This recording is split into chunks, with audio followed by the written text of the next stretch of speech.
अस्सलामु अलैकुम everyone and welcome to back my YouTube channel. उम्मीद करता हूँ सब ठीक होंगे, खैरियत से होंगे।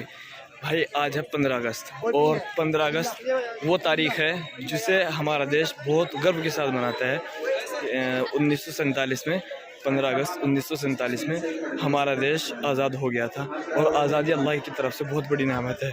तो इसी के चलते हमारे पूरे देश में आज तरह तरह की जाति वाले, तरह तरह के धर्म वाले, जितने भी धर्म वाले हैं, जितने भी जाति वाले हैं, वो सब 15 अगस्त को मनाते हैं और आज़ादी के दिन को मनाते हैं। और इसी तरीके से यहाँ भी कुछ इस तरह बना रहे हैं, वो मैं आपको दिखाऊंगा अभी। तो भाई ये कुछ इस तरह का सीन है।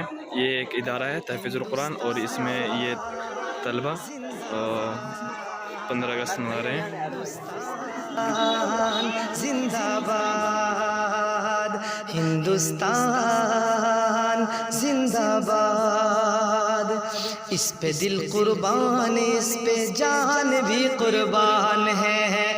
इस पे दिल कुर्बान, इस पे जान भी कुर्बान है। अपने प्यारे मुल्क की एक मुनफरिद पहचान है। अपने प्यारे मुल्क की एक मुनफरिद पहचान है। मेरा हिंदुस्तान है ये, मेरा हिंदुस्तान है। हिंदुस्तान जिंदाबाद, हिंदुस्तान जिंदाबाद। मेरा हिंदुस्तान है ये, मेरा हिंदुस्तान है। हिंदुस्तान जिंदाबाद, हिंदुस्तान जिंदाबाद।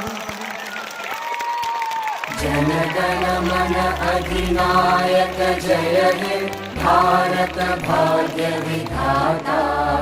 पंजाब सिंध गुजरात मराठा द्राविड़ उत्कल बंगा। विंध्य हिमाचल यमुना गंगा उच्चल जलधि तरंगा। तव शुभ नामे जागे, तव शुभ आशीष मांगे। गाहे तव जय गाथा, जन गण मंगलदायक जय हे भारत भाग्य विधाता। जय हे जय हे जय हे, जय जय जय जय हे।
हिंदुस्तान जिंदाबाद, हिंदुस्तान जिंदाबाद, हिंदुस्तान जिंदाबाद।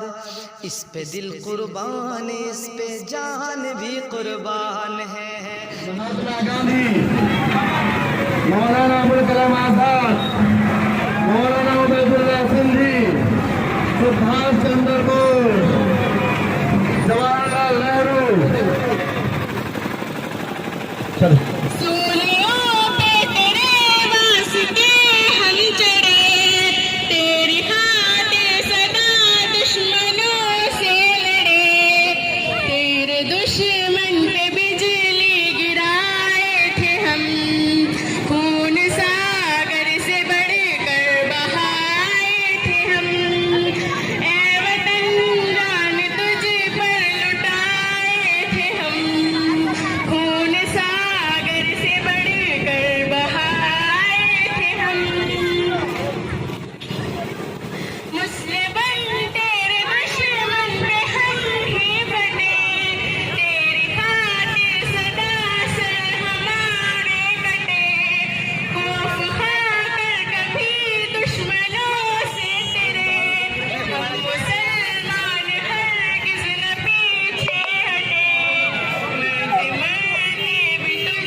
आज़ादी की पूरी कहानी। ईस्ट इंडिया कंपनी के आने से लेकर अंग्रेज़ों के जाने तक क्या क्या हुआ, हम कैसे गुलाम बने और कैसे मिली आज़ादी। पूरा देश आज 15 अगस्त 2022 को 76वां स्वतंत्रता दिवस मनाने जा रहा है।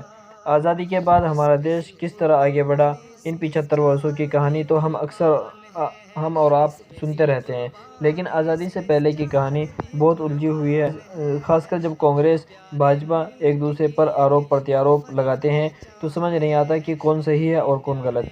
महापुरुषों को प्रतीक के रूप से इस्तेमाल करते हुए ये पार्टियां भी आज़ादी की कहानी को उलझा देती है।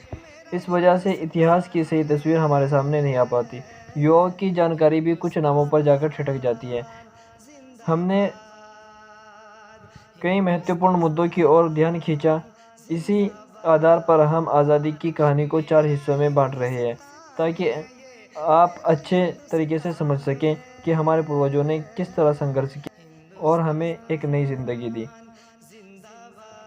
नंबर 1, ईस्ट इंडिया के आगमन से प्लासी तक, 1600 से 1757 तक। आज़ादी को समझना है तो गुलाम बनने की कहानी भी ज़रूरी है। जब ईस्ट इंडिया कंपनी को 1600 में ब्रिटिश महारानी से कारोबार की इजाज़त मिली तो भारत में फ्रेंच, पुर्तगाली और डच कब्ज़ा कर चुका था। भारत से सूती कपड़े, रेशम, काली मिर्च, लौंग, इलायची और दालचीनी यूरोप जाने लगा था। ईस्ट इंडिया कंपनी का जहाज़ 1608 में सूरत पहुंचा। वहां पुर्तगालियों को डच ईस्ट इंडिया कंपनी की मदद से रास्ते से हटाया। फिर मुगल शासक जहांगीर से रिश्तों को मजबूती दी। यूरोपीय वस्तुओं के बदले भारतीय शासकों का दिल जीता। धीरे धीरे कूटनीति के जरिए उनके राजनीतिक मामलों में दखल शुरू किया। ताकत भी बढ़ाते रहे। कंपनी ने मुगल से टैक्स में छूट प्राप्त कर ली थी। अब अफसर भी निजी कारोबार करने लगे थे और वह टैक्स नहीं चुकाते थे। इसका बंगाल के नवाब सिराजुद्दौला ने विरोध किया। कलकत्ता में ब्रिटिश संपत्ति पर कब्जा जमा लिया। अधिकारियों को गिरफ्तार कर लिया। तब कंपनी का एक और गढ़ था मद्रास में, आज का चेन्नई।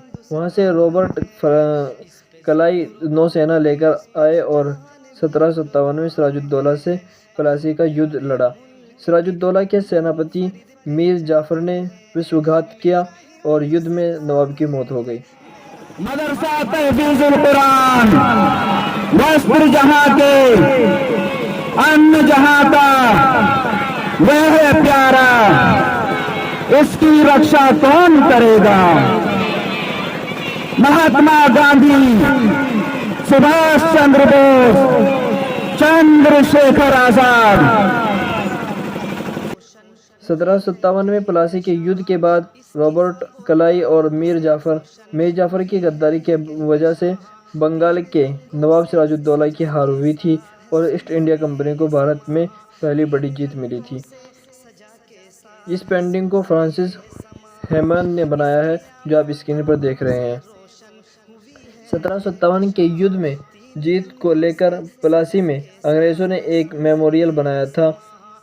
कुछ साल पहले वहां सिराजुद्दौला की प्रतिमा स्थापित की गई है, ताकि ये भी नई पीढ़ी जान सके कि अंग्रेज़ों के खिलाफ आवाज़ उठाने वाला पहला शख्स सिराजुद्दौला था, जिसे मीर जाफ़र की गद्दारी की वजह से शहादत का जाम पीना पड़ा। इसकी तस्वीर भी आप स्क्रीन पर देख सकते हैं। नंबर 2, 1757 से लेकर 1857 तक कंपनी बहादुर से पहले स्वतंत्रता संग्राम। जल्द ही कंपनी को लगने लगा कि कठपुतली नवाब काम नहीं आएंगे, सत्ता अपने हाथ में होनी चाहिए। तब 1765 में मीर जाफ़र की मौत के बाद कंपनी ने रियासत अपने हाथ में ली। मुगल सम्राट ने कंपनी को बंगाल का दीवान बना दिया था, यानी कंपनी बहादुर अस्तित्व में आई। अंग्रेज़ों के सामने तो बड़ी चुनौतियां तब भी थी। दक्षिण में टीपू सुल्तान और विदर्भ के दक्षिण में मराठा। टीपू ने फ्रेंच व्यापारियों से दोस्ती कर ली थी, सेना को आधुनिक बना लिया था। वहीं मराठा दिल्ली के जरिए देश पर शासन करना चाहते थे। कंपनी ने टीपू और उनके फादर हैदर अली से 4 युद्ध लड़े, लेकिन 1799 में टीपू श्रीरंगपट्टनम की जंग में मौत हो गई। उनका उस दौर में एक नारा बहुत चला था, गिदड़ की 100 साल जिंदगी से शेर की एक दिन की ज़िंदगी बेहतर है। इसी तरह पानीपत की तीसरी लड़ाई में हार के बाद मराठा साम्राज्य टुकड़ों में बट गया। 1819 में अंग्रेज़ों ने पेशवा को पुणे से लाकर कानपुर के पास बिठूर में बैठा दिया।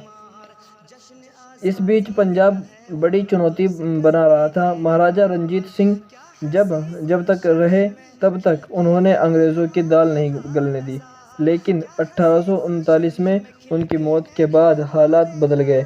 2 लड़ाइयाँ और हुई और 10 साल बाद पंजाब पर अंग्रेज़ काबिज हो गए। 1848 में लॉर्ड डलहौजी विलय नीति लेकर आए। जिस शासक का कोई पुरुष उत्तराधिकारी नहीं होता था, उस रियासत को कंपनी अपने कब्जे में ले लेती। इस आधार पर सतारा, संबलपुर, उदयपुर, नागपुर और झांसी पर अंग्रेज़ों ने कब्जा जमाया। इसने 1857 के बीज बोए। सीताराम पांडे ने फ्रांस सिपाही 2 सूबेदार सांसबरन में लिखा है कि ये सबको लग रहा था कि अंग्रेज़ भारतीय धर्मों का सम्मान नहीं करते। नाराज़गी तो थी, लेकिन जब यह खबर आई कि नई बंदूकों के कारतूसों पर गाय और सुअर की चर्बी का लेप है, तो कंपनी में सिपाही भड़क गए। 1897 में मेरठ में सिपाही विद्रोह में के चलते मंगल पांडे को फांसी पर चढ़ाया गया। वहां से उठी चिंगारी ने झांसी, अवध, दिल्ली, बिहार में क्रांति को हवा दी। रानी लक्ष्मीबाई, बहादुर शाह जफर, नाना साहेब और उलमाए देवबंद आदि ने मिलकर एक साथ बगावत कर दी। अंग्रेज़ों को खदेड़ दिया गया था। 1765 में मुगल शासक शाह आलम ने रॉबर्ट क्लाई को दीवानी सौंपी थी। इससे ईस्ट इंडिया कंपनी को बंगाल, बिहार और आज के ओडिशा से टैक्स वसूलने का अधिकार मिल गया था। नंबर 3, इंग्लैंड की महारानी के शासन में गांधी तक, 1858 से 1915 तक। कंपनी ने तब लंदन से फौज बुलवाई। सितंबर 1857 में दिल्ली में फिर अंग्रेज़ों का कब्जा हुआ। मार्च 1858 में लखनऊ, जून 1858 में झांसी पर अंग्रेज़ फिर हावी हुए। ब्रिटिश संसद ने कानून पारित किया और भारत की सत्ता ईस्ट इंडिया कंपनी के हाथ से महारानी के हाथ में चली गई। तिरंगा प्यारा, झंडा ऊंचा रहे हमारा, इंकलाब जिंदाबाद।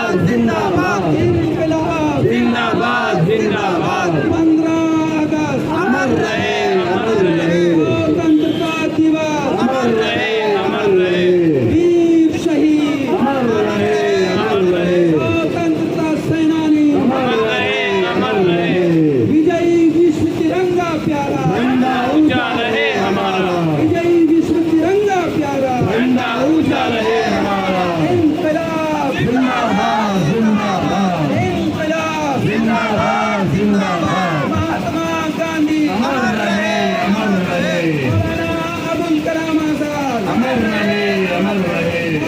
कासिम नानोतवी अमर रहे, अमर रहे।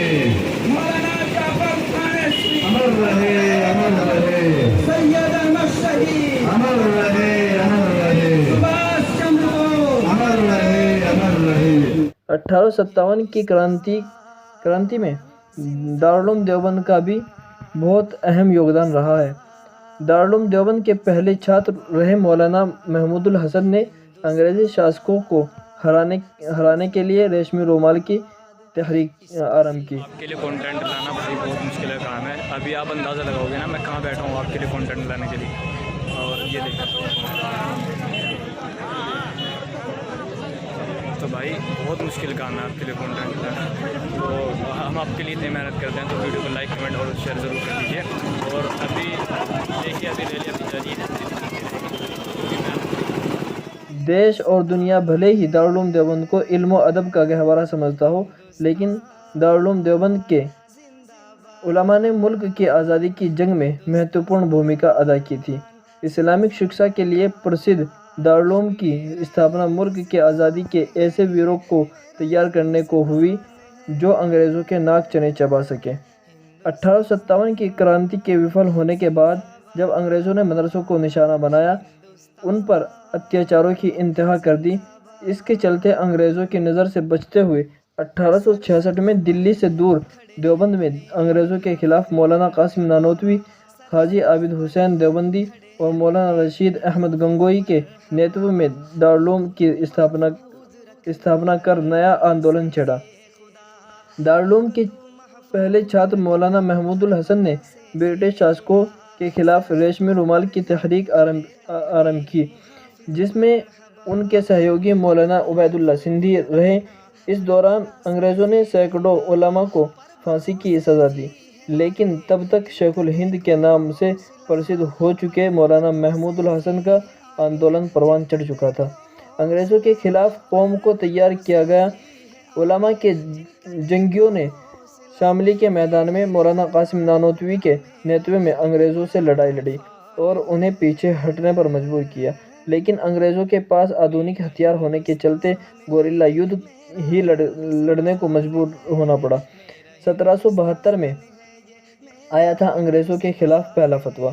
दारुल उलूम देवबंद की स्थापना भले ही 1866 में हुई हो, लेकिन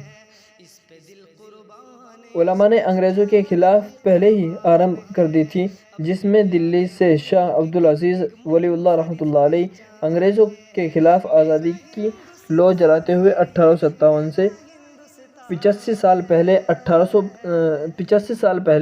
1772 में फतवा जारी किया था, जिसके बाद अंग्रेज़ों के खिलाफ देश में अंग्रेज़ों के खिलाफ बगावत आरंभ हो गई थी।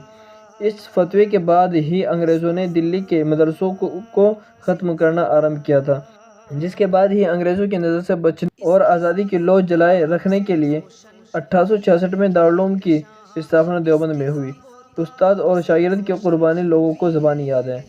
1857 की क्रांति के विफल होने के बाद जब अंग्रेज़ों के जुल्म बढ़े तो देवबंद के नागल थाना क्षेत्र के गांव डंढेड़ा निवासी सोमदत्त त्यागी और उनके शागिर्द देवबंद के मोहल्ला फर्श निवासी जावेद अख्तर के साथ मैदान में उतरे। हालांकि वह अंग्रेज़ों के हत्थे चढ़ गए और देवी कुंड के मैदान स्थित पेड़ पर लटकाकर फांसी दे दी गई थी। इतिहास में दर्ज है कि जब अंग्रेज़ अफसर ने जावेद अख्तर की कम उम्र देखकर उसे माफ़ी मांगने पर रिहा करने का आश्वासन दिया तो जावेद की मां ने यह कहकर अपने पुत्र को रोक दिया, यदि उसने माफ़ी मांगी तो क़यामत के दिन वह उसे अपना दूध माफ़ नहीं करेगी। जिसके बाद उन्होंने अंग्रेज़ अफसर को जवाब दिया कि वह मुल्क की आज़ादी से समझौता नहीं करेगा और फांसी के फंदे को चूम लिया। ब्रिटिश मंत्रिमंडल के सदस्य को भारत का मंत्री बनाया गया। उसकी मदद के लिए इंडिया काउंसिल बनाई गई। गवर्नर जनरल अबू वायसराय था, यानी इंग्लैंड के राजा रानी का निजी प्रतिनिधि। इस अंग्रेज़ सरकार ने सीधे सीधे भारत की बागडोर संभाल ली। 1858 में जब ब्रिटिश राज आया तब उसके कब्ज़े में आज का भारत, बांग्लादेश, पाकिस्तान और बर्मा था। वही गोवा और दावर नगर हवेली पुर्तगाली कॉलोनी थे, जबकि पुडुचेरी फ्रेंच कॉलोनी। ब्रिटिश शासन आते ही तटीय इलाकों यानी मद्रास, बॉम्बे, कलकत्ता और इसके आसपास के पुणे जैसे शहर पढ़ाई लिखाई के बड़े केंद्र बन गए। वहाँ संग्राम भारतीय परिवारों के युवा पढ़ लिख रहे थे। इसी दौरान सामाजिक सुधार शुरू हुए। दिसंबर 1885 में रिटायर्ड ब्रिटिश अधिकारी एलन ऑक्टेवियन ने ब्रिटिश शासन और भारत की सिविल सोसाइटी में समन्वय भूमिका निभाने भारतीय राष्ट्रीय कांग्रेस बनाई। इसका उद्देश्य आज़ादी की लड़ाई लड़ना नहीं, बल्कि ब्रिटिश शासन में अपनी भूमिका निभाना था। सुरेंद्रनाथ बनर्जी कलकत्ता में, महोदय गोविंद रानोडे पुणे में सक्रिय हुए। प्रार्थना समाज, आर्य समाज जैसे संगठन सक्रिय हुए। इसी दौरान 1906 में ढाका में मुस्लिम लीग ने आकार लिया। ये सामाजिक, धार्मिक और राजनीतिक संगठन ही आगे राष्ट्रवादी चेतना के प्रेरणा बने। 1905 में लॉर्ड कर्जन ने बंगाल का विभाजन किया। इससे बंगाल भड़क उठा। कांग्रेस ने इसे बांटो और राज करो की नीति बताया। बंगाल में कलकत्ता समेत सभी इलाकों में विदेशी कपड़ों की होली जलाई गई। पूरे देश में बगभग आंदोलन की चिंगारी पहुंच गई। ये आग पूना, मद्रास और बॉम्बे में भी फैली। अंग्रेजी पढ़ाई का विरोध हुआ। पंडित मदन मोहन मालवीय ने 1910 में बनारस हिंदू विश्वविद्यालय की स्थापना की। वहीं ब्रिटेन में भी हालात बदल रहे थे। 1906 में लिबरल पार्टी चुनाव जीते और भारत को देखने का नज़रिया बदला। कम से कम दिखाया तो ऐसा ही वायसराय लॉर्ड मिंटो और भारत के लिए मंत्री जॉन मॉर्ली ने सुधार लागू किए। भारतीयों को राजनीति और शासन में हिस्सेदारी दी गई। 1910 में सुप्रीम काउंसिल में भारतीय सदस्य बढ़ गए। गोपाल कृष्ण गोखले जैसे नेता उसमें जुड़े। उन्होंने इस पर कहा था कि इससे पहले तक ये बाहर से हमला करते रहे, लेकिन अब अंदर से हमले भी कर सकेंगे। पर इससे पहले ही 1907 में कांग्रेस दो धड़ों में टूट गई थी, गर्म दल और नरम दल। नरम दल सरकार के साथ रहकर काम करना चाहता था।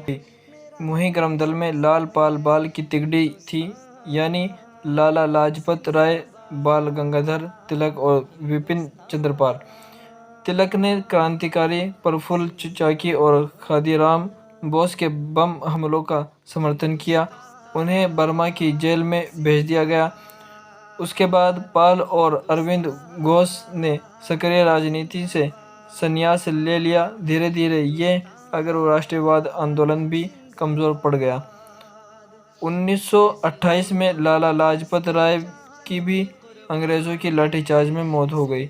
1911 में मिंटो की जगह लॉर्ड हार्डिंग्स आए और उन्होंने विभाजित बंगाल को एक कर दिया, लेकिन बिहार और उड़ीसा को अलग अलग कर नया प्रांत बना दिया। राजधानी भी कलकत्ता से उठाकर दिल्ली ले आए। मुस्लिम लीग की मांग पर परिषदों में कुछ सीटें मुस्लिमों के लिए आरक्षित कर रखी गई। महात्मा गांधी से आज़ादी की लड़ाई तक 1915 से 1947 तक। मोहनदास करमचंद गांधी यानी बापू 1915 में दक्षिण अफ्रीका से लौटे। वह वहां नस्ल भेदी पाबंदियों के खिलाफ अहिंसक आंदोलन के प्रणेता थे। गोपाल कृष्ण गोखले की सलाह पर उन्होंने सबसे पहले पूरे भारत का दौरा किया। भारत का दौरा करने के बाद वह चंपारण, खेड़ा और अहमदाबाद के स्थानीय आंदोलनों से जुड़े। 1919 में रॉल्ट कानून के खिलाफ सत्याग्रह किया। यह ब्रिटिश शासन के खिलाफ पहला एकजुट आंदोलन था।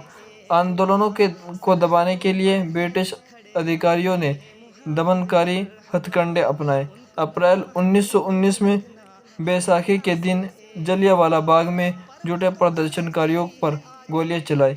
इसमें हर धर्म के जाति थे, जिसमें 400 से अधिक लोग मारे गए थे। जलियांवाला बाग हत्याकांड और खिलाफत आंदोलन की पृष्ठभूमि 1920-21 में असहयोग आंदोलन शुरू हुआ। विदेशी कपड़ों की होली जलाई जाने लगी। देश के अलग अलग हिस्सों के छुटपुट आंदोलन भी इससे जुड़ते चले गए। फरवरी 1922 में किसानों ने चोरी चोरा पुलिस थाने को आग लगा दी। 22 पुलिस वाले मारे गए। तब गांधी जी ने असहयोग आंदोलन वापस ले लिया। महत्वपूर्ण ये भी है कि इसी दशक में राष्ट्रीय स्वयंसेवक संघ और भारतीय कम्युनिस्ट पार्टी जैसे परस्पर विरोधी विचारों के दल भी बने। उस समय कांग्रेस पूरी तरह से गांधी जी के प्रभाव में थी। जवाहरलाल नेहरू की अध्यक्षता में कांग्रेस ने 1939 जवाहरलाल नेहरू की अध्यक्षता में कांग्रेस ने 1929 में पूर्ण स्वराज का प्रस्ताव पारित किया।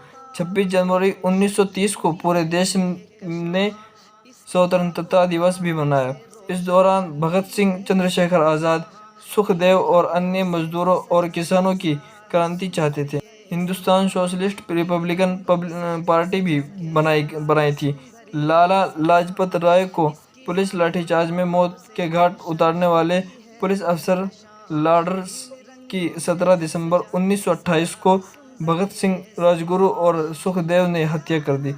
इसके बाद बीके दत्त के साथ मिलकर भगत सिंह ने 8 अप्रैल 1929 को केंद्रीय विधान परिषद में बम फेंका।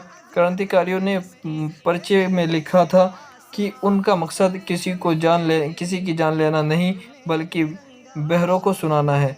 भगत सिंह, राजगुरु और सुखदेव को 23 मार्च 1931 को फांसी पर चढ़ाया गया। इधर गांधी जी 1930 में साबरमती से 240 किलोमीटर दूर स्थित दांडी तट तक मार्च किया। उन्होंने अंग्रेजों के नमक पर टैक्स वसूलने वाले कानून का विरोध किया। इसमें लोगों ने बड़े पैमाने पर उनका साथ दिया। यहीं से सविनय अवज्ञा आंदोलन शुरू हुआ। भारत में हर स्तर पर राष्ट्रीय चेतना बढ़ गई थी। तब 1935 में गवर्नमेंट ऑफ इंडिया एक्ट बना, प्रांतों को स्वायत्तता दी गई। 1937 में चुनाव हुए तो 11 में से 7 प्रांतों में कांग्रेस की सरकार बनी थी। 1939 में दूसरा विश्व युद्ध छिड़ गया। कांग्रेस के नेता ब्रिटेन की मदद करना चाहते थे, लेकिन बदले में भारत की स्वतंत्रता मांग रहे थे। अंग्रेज़ों ने बात नहीं मानी तो कांग्रेस सरकारों ने इस्तीफा दे दिए। महात्मा गांधी ने दूसरे विश्व युद्ध के बाद भारत छोड़ो का नारा दिया। इसे दबाने के लिए ब्रिटिश सरकार को पसीना आ गया। कई इलाकों में तो लोगों ने अपनी सरकार तक बना ली थी। हालांकि इस समय तक महात्मा गांधी की कांग्रेस पर पकड़ कमज़ोर हो गई थी। इस बीच सुभाष चंद्र बोस ने कांग्रेस नेताओं से मतभेद उभरने पर पार्टी छोड़ी और 1941 में जर्मनी के रास्ते सिंगापुर पहुंचे। वहां आज़ाद हिंद फौज बनाई। यह फौज 1944 में इम्फाल और कोहिमा के रास्ते भारत में प्रवेश करने में नाकाम हुई। अधिकारी गिरफ्तार हो गए। दूसरे विश्व युद्ध के बाद 1945 में अंग्रेज़ों ने कांग्रेस और मुस्लिम लीग से स्वतंत्रता पर बातचीत शुरू की। लीग चाहती थी कि उसे भारतीय मुसलमानों का प्रतिनिधि बनाया जाए, लेकिन कांग्रेस राजी नहीं थी। दोनों के बीच मतभेद भारत और पाकिस्तान में विभाजन का कारण बने। 14 अगस्त को पाकिस्तान और 15 अगस्त को भारत स्वतंत्र देश बन गए। 15 अगस्त को देश आज़ाद हुआ। लाल किले के पास पहले प्रधानमंत्री जवाहरलाल नेहरू ने दिल्ली के लाल किले स्थित लाहौरी गेट पर तिरंगा फहराया था। हमने आपको रैली दिखाई और यहाँ जो कुछ भी प्रोसेस रहा वो हमने आपको दिखाया। उम्मीद है आपको पसंद आया होगा कि ये एक इतिहास है हमारे देश का। 15 अगस्त 1947 में हमारा देश ये आज़ाद हो गया था। इसके पीछे बहुत बड़ी कहानी है जो मैंने आपको बताई पीछे।